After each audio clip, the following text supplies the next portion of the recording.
When Walter and I went to visit my husband's parents, my mother-in-law picked us up from the airport. But instead of letting us ride in her car, she said we had to walk home. It's a long journey, about 3 hours each way. Even though I'm strong, this made me really upset. I almost cried, but luckily someone helped me out. In the end, my mother-in-law felt sorry for treating me that way. My name is Jennifer. I'm 30 years old and married to Walter. We met in college through the mountain club, where we both love climbing mountains. Walter is younger than me and very good-looking. Sometimes I wonder why he chose me out of all the girls who like him. But he says he likes that I'm strong and don't complain, even when things are tough. Walter has a good job at a big company and makes a lot of money. We've been happy together since we got married, just like when we were students. But there's something that bothers me.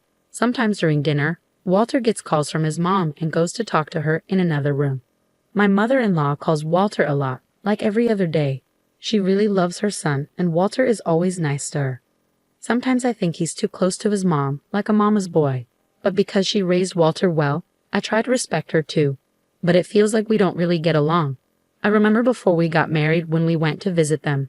My mother-in-law didn't seem too happy when she found out I'm 2 years older than Walter and almost 30. She looked upset the whole time.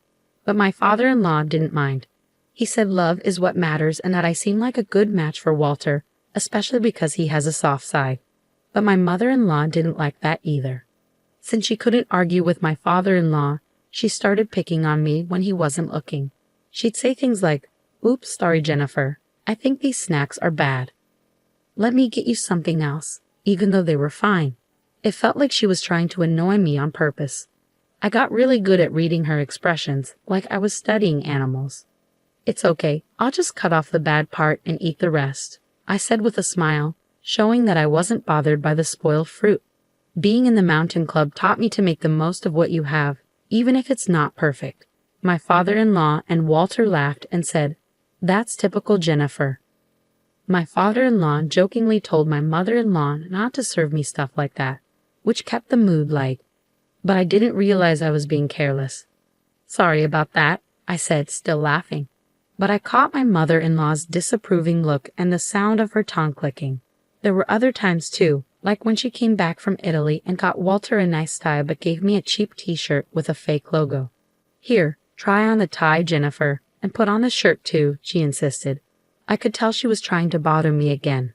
I don't think a tie goes with casual clothes. And I'm not feeling like trying on anything right now," I said with a forced smile, trying to keep things friendly. But inside, I was really annoyed. Afterwards, I only wore that t-shirt for things like gardening in the summer or as a joke with my friends in photos. I really couldn't stand looking at it. These little annoyances were subtle, so only I noticed them for what they were. When I talked to Walter about it, he just brushed it off, saying, "Mom's a bit weird, just let it go." But over time, these mean little things wore me down. We live about an hour away from my in-laws, so it was easy to visit them if we wanted to, which made me feel even worse. Then one day, Walter told me, "Jennifer, I'm sorry for the sudden news, but I've been transferred. It starts next month, so get ready." Walter's transfer came out of nowhere. He'd apologized, but secretly I was relieved. It meant we could put some distance between us and my in-laws. Plus, the new place was really close to my parents' house, so it felt like moving closer to home. "Okay, leave the planning to me. I'll ask my family for help too." I happily started getting ready for the move. Finally, I could escape my mother-in-law's mean behavior. I was nervous about our new life, but mostly I felt relieved to be getting away from her. Once we moved, I thought I could finally put some distance between us. But then, I got another call from my mother-in-law. "Hi Jennifer, why didn't you answer the phone? You're not avoiding my son to hang out with your parents, are you?" I wanted to sigh loudly, but I kept calm and said, "Sorry, I was busy at the store. Walter might feel tired in this new place, so I want to make sure he gets good meals." After that, my mother-in-law started calling every 2 days. Even though we saw each other less, we talked more. But most of the time, it was her making snide comments. She'd say things like, "My son is sensitive. I wonder if someone as tough as Jennifer can understand him." His high school girlfriend was so delicate, but now he seems to like different types. It was always things that made me feel uncomfortable.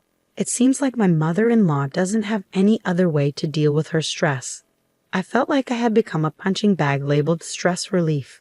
What hurt the most were her mean comments about having children. Jennifer, you're already 30, right? Have you thought about kids? I wonder if you being older than my son will affect having a normal child. It was shocking to hear someone say that nowadays. But since it was something I was worried about, I couldn't help but cry after hanging up the phone. I wondered what my mother-in-law really thought of me. Did she think I wouldn't be hurt by what she said? After that, she kept calling frequently. But when I only gave safe answers to avoid conflict, maybe she got bored and stopped bullying me. I felt a huge relief. Then, on New Year's Day the next year, my husband and I went to my in-laws' house. They were picking us up from the airport. Hey Walter, Jennifer, it's been a while. My father-in-law waved and greeted us warmly. I was nervous about seeing my mother-in-law, but my father-in-law's friendliness made me feel better. Happy New Year, Mom and Dad. Happy New Year to both of you. Happy New Year, glad you're here. Happy New Year, Walter, good to see you. We exchanged New Year's greetings, but my mother-in-law didn't even look at me. Maybe she was upset about my distant response to her constant calls. Our relationship felt really awkward. I was trying to figure out how to handle the situation. You must be tired from the trip. How about we take a break at the airport cafe? My father-in-law suggested happily, seeming oblivious to the tension between my mother-in-law and me. Sounds good. Wasn't there a cafe on the second floor? Walter replied cheerfully, and we headed to a cafe inside the airport. Should I drive back? No, I'm still good to drive. While the men chatted, my mother-in-law and I sat in silence. Excuse me, I need to use the restroom, I said after ordering, getting up from my seat. Oh, maybe I'll go too, my mother-in-law said, standing up to follow me. I had a sinking feeling as we approached the entrance to the women's restroom, with my mother-in-law trailing behind me. Suddenly she said, since you can't ride in the car, why don't you just walk back? Confused, I turned to her, and there it was again, that same expression. We're going back as a family of 3. You're just a stranger, aren't you? I couldn't believe what I was hearing. Walk back from here to my in-laws' house? How far was that? And to call her son's wife a stranger? I was frozen in shock as my mother-in-law kept hurling words at me. I've been nice enough to call you often, but unlike Walter, you always respond coldly. Living near your parents' house has made you arrogant. I don't even want to think of you as my daughter-in-law. You're just a stranger. Her voice was getting louder. I was shocked, but I didn't want to argue in public, so I meekly replied, yes, I understand. Feeling too upset to go back to where Walter and my father-in-law were, I made my way towards the airport exit, moving slowly. Even though my mother-in-law told me to walk back, this was an airport. There had to be taxis or buses. I could go as far as I could by public transport and then walk the rest of the way. But more than that, I was worried about how I would face my in-laws when I finally arrived. And how would I spend the next few days there? Those thoughts weighed heavily on my mind. For the moment, I searched on my phone for transportation options to my in-laws' house. There was a bus leaving in just 10 minutes, but it wouldn't take me all the way there. I'd have to walk from where the bus dropped me off. It seemed like it would take about 3 hours in total. 3 hours, I could manage that with my legs used to climbing mountains. It wasn't impossible. But there was a big difference between walking for fun and walking because I was being excluded from the car due to harassment. Tears started to well up in my eyes. Was it my fault? If I had been nicer on the phone, even after being treated so badly, would this have happened? Lost in my thoughts as I walked, I suddenly felt a tap on my shoulder from behind. Jennifer, why are you walking here? It was my father-in-law's voice. Did my wife say something to you at the restroom entrance? I was heading there too, and I saw you two talking. Then you started walking away, so I followed. Seeing the concern in my father-in-law's eyes, the tears I had been holding back spilled over and streamed down my cheeks. Jennifer, what happened? I made up my mind to tell them the truth. Actually, I recounted exactly what my mother-in-law had said, and my father-in-law's expression turned to one of anger, fiercer than I had ever seen. Oh dear, she said that to my son's wife. My father-in-law's reaction surprised me. Then he said something I never expected. I'll walk with you, Jennifer. With that, my father-in-law positioned himself in front of me and began walking. Father-in-law, don't worry. I used to enjoy mountain climbing, and I went on many climbs with Walter when he was little. A 3-hour walk one way is nothing. Indeed, my father-in-law's steps were steady, not what you'd expect from someone who's 62 years old. Come on, let's go. But, we didn't tell Walter we were leaving. Is that okay? I finally remembered that in my shock at my mother-in-law's words, I had just left without saying anything to Walter. Walter will be fine. They'll probably convince him to wait. I'll let him know, my father-in-law assured me, taking out his phone to text my mother-in-law. He told her he was walking back with me and that the car keys were in his bag. While we waited for the bus, my father-in-law's phone rang. He answered, his voice tinged with controlled anger. It was my mother-in-law on the other end. I heard what you said to Jennifer. If you're going to say things like that, then I won't ride in the car either.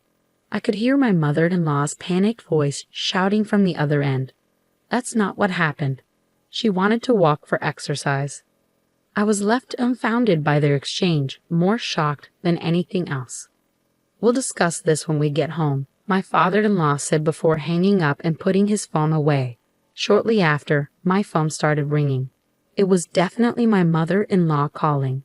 Father-in-law and I exchanged looks. What could she possibly want now? To tell us to get back in the car? I definitely wasn't going to answer. I decided to ignore it as well. Father-in-law and I quietly boarded the bus and continued walking after getting off. This way is a shortcut. There's a bit of a slope here, but let's do our best. Father-in-law occasionally offered advice as we walked, making it feel like we were climbing a mountain together.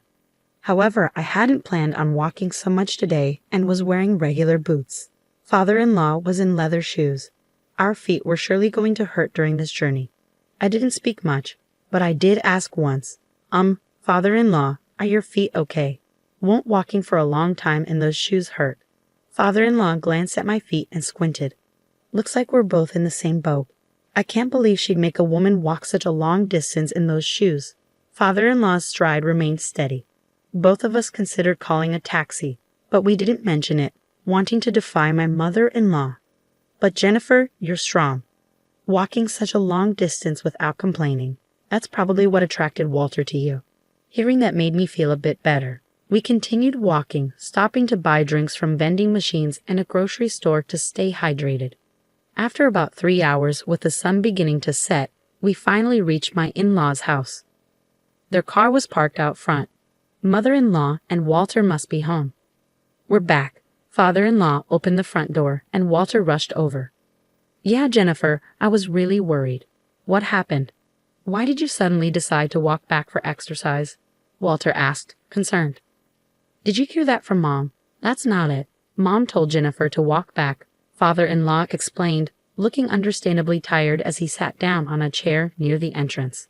Mother-in-law, who had come out of the living room, looked pale and shocked.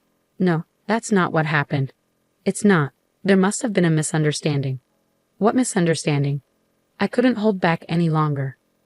You said, since you can't ride in the car, why don't you walk back? Didn't you?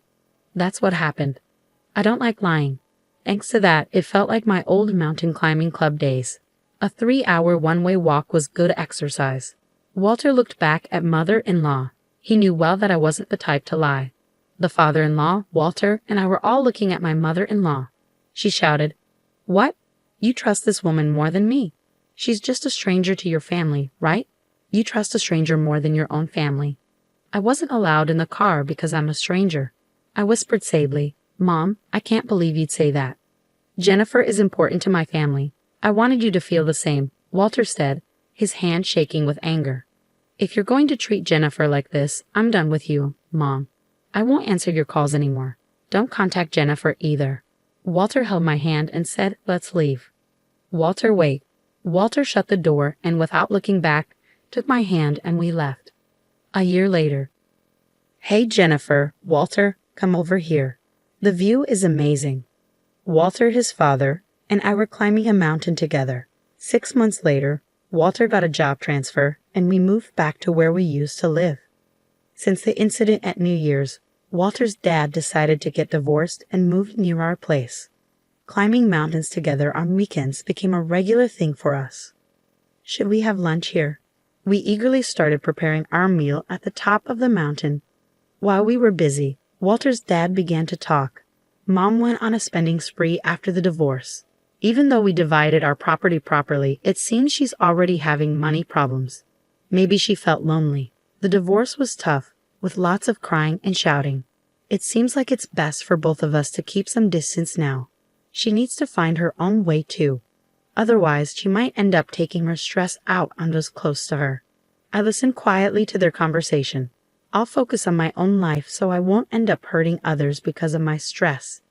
As I looked out at the view from the mountain with my precious family, I made that promise in my heart.